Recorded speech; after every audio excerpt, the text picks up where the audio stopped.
ये फिर हमारे साथ जुड़ गए हैं एक कानून स्वरा जी, आपकी टिप्पणी। अनम्यूट कर लीजिए, अनम्यूट कीजिए। फिर क्या गड़बड़ हो गया। चलिए जागृति राही।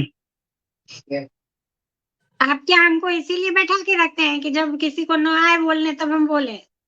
तो नहीं, गलत है। जब मैं बहुत बार टोकती नहीं हूँ, लेकिन आज मैं टोक रही हूँ। 5 तो पुरुष बोल रहे होते हैं और मैं अकेले बैठी सुन रही होती हूँ सबको। छोटा भी चाहिए। चलो ठीक है। दूसरी चीज कि विषय पे बोलना चाहिए। हम लोग बात कर रहे हैं बस्तर में, वहां किसी की जान गई है और पेयर की जान गई है, तो सबसे पहले तो उन लोगों को श्रद्धांजलि और हम लोग फोकस वहां पे रखे तो अच्छा रहेगा। नहीं, रिव्यू करने के लिए तो बहुत कुछ रिव्यू करने के लिए घंटों कम लगेंगे। केवल वही नहीं है जेल में, या उनका ही एनकाउंटर नहीं हो रहा है जो लाल सलाम बोल देते हैं, या जिनके ऊपर माओवादी होने का ठप्पा लगा दिया जाता है। जेल में सोनम वांगचुक भी है, उनके ऊपर भी देशद्रोही होने का ठप्पा लग गया है और उनको भी उसी तरह से ट्रीट किया जा रहा है। तो ये तो पूरी पॉलिसी ही यही है कि जो भी लोगों के लिए, हक के लिए आवाज उठाएगा वो मारा जाएगा या उसको देशद्रोही करार करके जेल में डाल दिया जाएगा।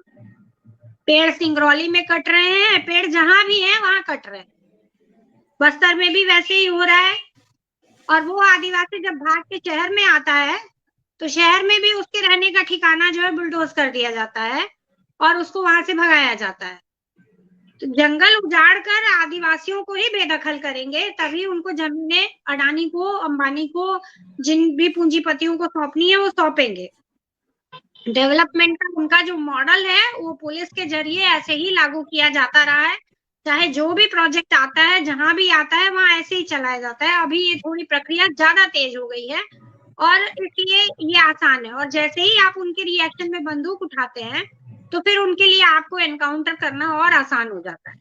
तो ये बात भी चीज है कि माओवाद को खत्म करने की बात करने की हिम्मत आ गई है। इसलिए दूसरी चीज हम लोग अब ये बोलना छोड़ देना चाहिए कि इस सरकार में, हिंदुस्तान में कोई संविधान है, कोई कानून का राज है, किसी तरह का लोकतंत्र बचा हुआ है। ये भाषा हम लोगों को नहीं बोलनी चाहिए, क्योंकि हम जो एक्टिविस्ट लोग हैं, जो हम लोग इतने सालों से काम कर रहे हैं, कम से कम हम तो ये अच्छी तरह जानते हैं कि अभी इस देश में कोई संविधान जैसी चीज लागू वागू नहीं है, ना कोई न्यायपालिका जैसी कोई बहुत ज्यादा गलतफहमी हम लोगों के पास बची हुई है। नहीं तो जो हो रहा है बिहार में हुआ, जो और होने की तैयारी है जिस तरह की, फिर वो क्यों होता? और विपक्ष को बोल बोल के कब तक बोलते रहेंगे? विपक्ष जो कर रहा है, जिस तरह से अभी लड़ने के लिए तैयारी कर रहा है, बैठे बैठे हम लोग रूम्स में बात करते रहते हैं, वो करने की हिम्मत है किसी की अभी साथ में जाने की भी? कितने लोग निकल रहे हैं? अगर वो बार बार कॉल भी ले रहे हैं और जो कुछ हुआ उसके बाद बिहार की सड़कें तो भर जानी चाहिए थी, पर हुआ क्या? ट्रेनों में भर के लोग आए, ट्रेनों में भर के चले गए और बाकी लोग सोशल मीडिया पे लड़ते रहेंगे। तो सवाल ये है ना कि लड़ने वालों की संख्या कितनी होती है, और जब वो होती है उनको इसी तरह से कीमत चुकानी पड़ती है, वो हाथ में हाथ डालकर गोलियां खाते हैं। तो हम लोग जिस जगह पे पहुंच गए हैं वहां से कोई टर्निंग पॉइंट है नहीं, और उसके लिए हमारे पास टाइम भी नहीं है कि हमारी पीढ़ी के लोग या हमारे बाद की पीढ़ी के लोग बैठ के ये रिव्यू करें कि किसने कब कब कहाँ कहाँ क्या क्या गलतियां की हैं। अभी जो 10-11 साल में हो रहा है वो उन सब चीजों का परिणाम है, कितनी सारी चीजों का परिणाम है वो भी देखने का टाइम नहीं है। अभी कुछ भी बचाने के लिए बचा तब नहीं है जब तक हम खुद अपने आप को ये तय नहीं कर पाए कि हमें अब किस तरीके से इनसे लड़ना है। सबसे बड़ा सवाल जो खड़ा हो गया है वो यही खड़ा हो गया है कि आदिवासी तो ऐसे मारेंगे, वो आदिवासी ही नहीं क्यों, वो बंबई के स्लम में रहने वाले लोगों को भी उसी तरह से मार रहे हैं, उनको कूड़े के ढेर पे ले जाके बसा रहे हैं, उनको भी वहां से हटा रहे हैं। शहर में हम बनारस में नहीं देख रहे, लोगों को मारा ही तो जा रहा है, उनकी पेट पे पत्थर बांधा जा रहा है, उनको मारा जा रहा है। तो ये जो कत्लेआम चारों तरफ मचा हुआ है, उससे निपटने का तरीका क्या होगा, इसकी बात सोच के अगर कुछ सीनियर लोग बोले, बात करें तो अच्छा लगता है। वरना हम लोगों के अंदर अब धैर्य इस बात का नहीं है सुनने का कि कहाँ किससे क्या गलती हुई। अब कहाँ हम जाएं उसका हमारे पास कोई नक्शा है क्या, कोई तरीका है। अहिंसक तरीके से मतलब अब कंफ्यूज है हमारा विपक्ष बेचारा, ये चिल्ला रहा है जेंजी जेंजी जेंजी। नेपाल में हुआ, बांग्लादेश में हुआ, श्रीलंका में हुआ, यहाँ कब होगा। हम किस स्तर पर पहुंच गए हैं। तो फिर हम कैसे कह रहे हैं कि इस देश में संविधान है। अगर इस देश में लोकतंत्र और संविधान होता तो हमको ये जेंजी चिल्लाना पड़ रहा होता। हमारा जेंजी भी पिटा रहा है, काफी सालों से पिटा रहा है सड़कों पे नौकरी मांगते हुए। तो हालात जिस तरह के हैं वो एक इमरजेंसी है, और घोषित अघोषित भी करना बेकार लगता है ये। तो इमरजेंसी की सिचुएशन में आप अपनी राइट्स के लिए, ह्यूमन राइट्स के लिए भी सवाल कैसे उठा पाएंगे। अभी तक के सारे मॉडल तो फेल हुए हैं। अभी तक की जो भी तरीका लड़ाइयों का रहा है वो अल्टीमेट लिमिट तक जाकर के हुआ है। सिवाय इसके बड़ी संख्या जो सामने दीवार बन के खड़ी हो जाए और लड़ने के लिए तैयार हो जाए, इसके अलावा किसी के पास कोई ताकत बची है क्या। कोई नेता के पास, किसी और संगठन के पास नहीं। इस बात को ईमानदारी से एक्सेप्ट करना चाहिए। और इसलिए मुझे अभी कुछ नहीं सूझ रहा सिवाय इसके कि मैं उन लोगों को सलाम करूं, सल्यूट करूं जो लड़ते हुए चाहे जेल में हैं या अपनी जान दे रहे हैं। सिवाय इसके कुछ भी नहीं सूझ रहा है अभी। धन्यवाद। बहुत बहुत धन्यवाद। आवाज जाहिर सी बात है आवाज हिंसा। जी जी जी कमरेड, सॉरी अपनी बात रखें। माफ करिएगा कि कुछ तकनीकी प्रॉब्लम के चलिए कारण ठीक ठीक, बोलिए अपनी बात। कॉमरेड, बस्तर में प्राकृतिक संसाधनों की लूट के संबंध में हमारे कई सारे साथियों ने बहुत ही विस्तार में अपनी बात को रखा है। निश्चित तौर पर हमारे देश में हम कहने के लिए कह सकते हैं कि लोकतंत्र है, संविधान है, लोकसभा राज्यसभा है, लेकिन ये किसके हाथ में है ये हमको आज तय करने की जरूरत है। दुनिया का सबसे बड़ा आतंकवादी फासिस्ट आरएसएस बीजेपी को हम स्पष्ट रूप से हमारी पार्टी सीपीएमएल रजिस्ट्रार खुलेआम इसको घोषणा करती है कि दुनिया का सबसे बड़ा आतंकवादी है।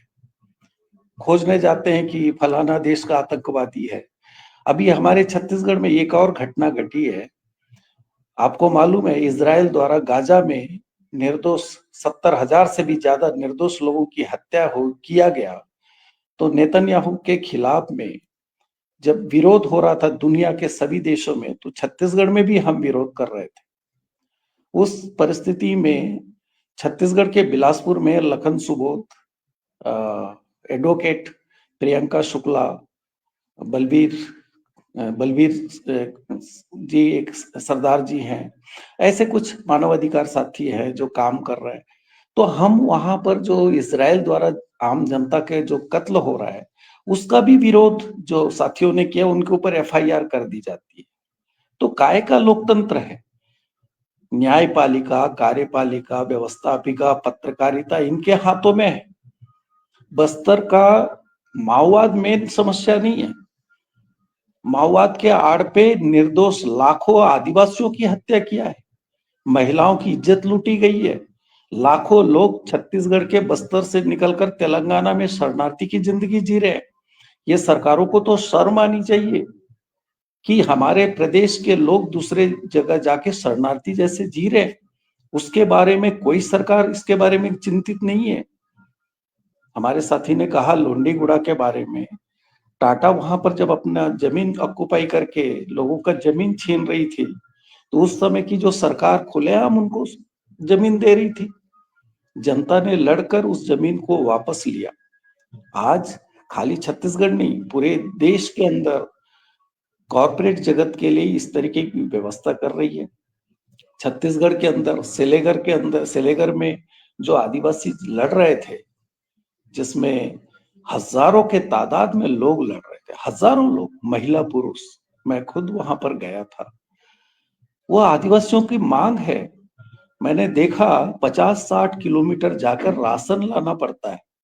आजादी के 75-76 साल बाद बुनियादी जो सुविधाएं हैं, पीने का पानी, सड़क, स्कूल, अस्पताल, कुछ भी नहीं है।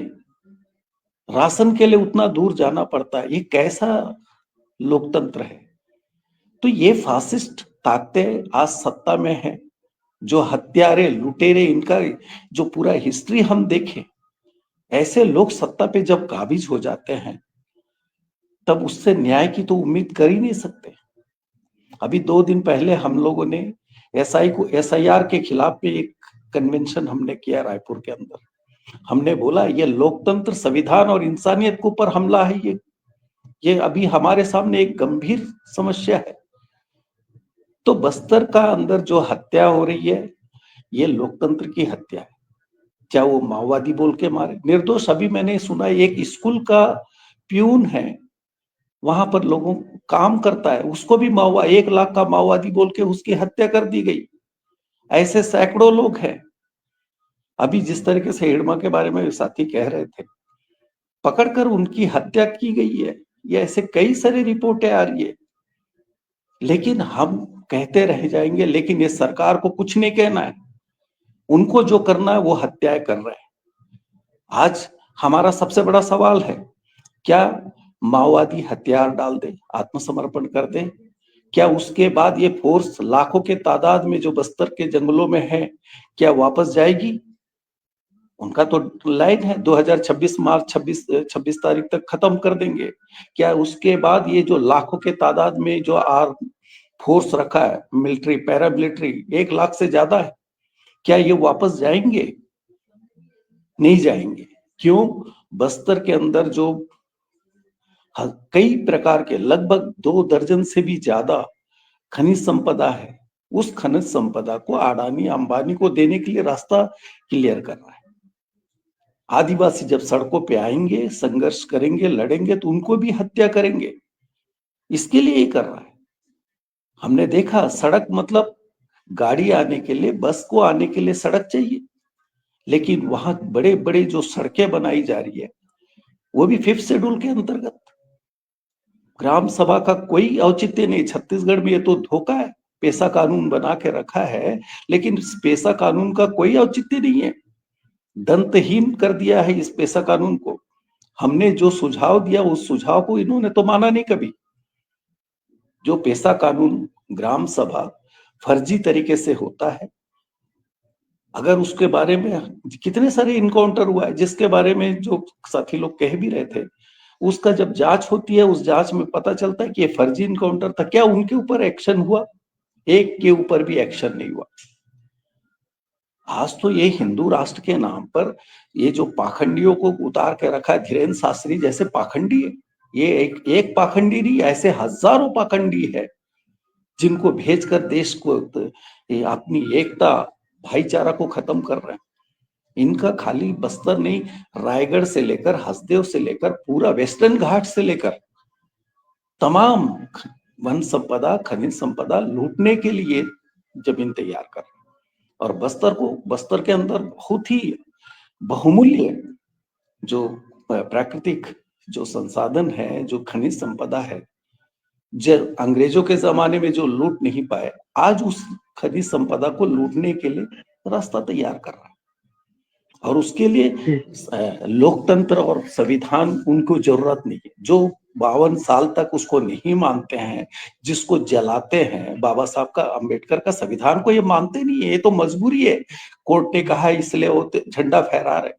उनका तो मेन चीज, जैसे हमारे साथियों ने कहा, उनका तो मेन लक्ष्य है मनुस्मृति को लागू करके इस देश को चलाना, उनका लक्ष्य है। ऐसे एक परिस्थिति में हमारा सामने में चुनौती है कि इन संसाधनों की लूट को रोकने के लिए एक बड़े पैमाने पे एक नई तरीके की गुलामी में है। हम उस समय अंग्रेजों के गुलाम थे, अब नौपनिवेशिक गुलामी की जंजीरों में बुरी तरह जकड़े हुए हैं। इसके खिलाफ पुनः एक बड़ी लड़ाई हमको चाहिए, जो दिल्ली के किसान आंदोलन ने हमको दिखाया है। ये हम सब के लिए जरूरत है कि यही एक रास्ता हो सकता है, एक बड़े पैमाने पे संघर्ष को आगे ले जाए और इस लूट को रोक सके। धन्यवाद जी सर, बहुत बहुत धन्यवाद। तो ये जो कुछ भी हो रहा है, उनको नियोजित तरीके से, ये जो हत्याओं का दौर चला है, हिंसा का दौर चला है, और हिंसा, जाहिर सी बात है, सत्ता की हिंसा सबसे ज्यादा भयंकर, सबसे ज्यादा गंभीर और सबसे ज्यादा दुर्दांत हत्या होती है। और उसमें हमारे हम तो आज अपने साथी और ये अपने युगल साथी रावे राजी और मांडवी हिरमा को अपनी पूरी श्रद्धांजलि अर्पित करते हैं, उनको सलाम पेश करते हैं। लेकिन यह भी है कि ये सरकार जिस रास्ते पर जा रही है, जिस तरीके से अंधाधुंध प्राकृतिक संसाधनों का दोहन करके एक व्यक्ति विशेष के हम वो तिजोरी भरने की कोशिश कर रही है, हम उसका प्रतिवाद करते हैं और आप सारे साथियों को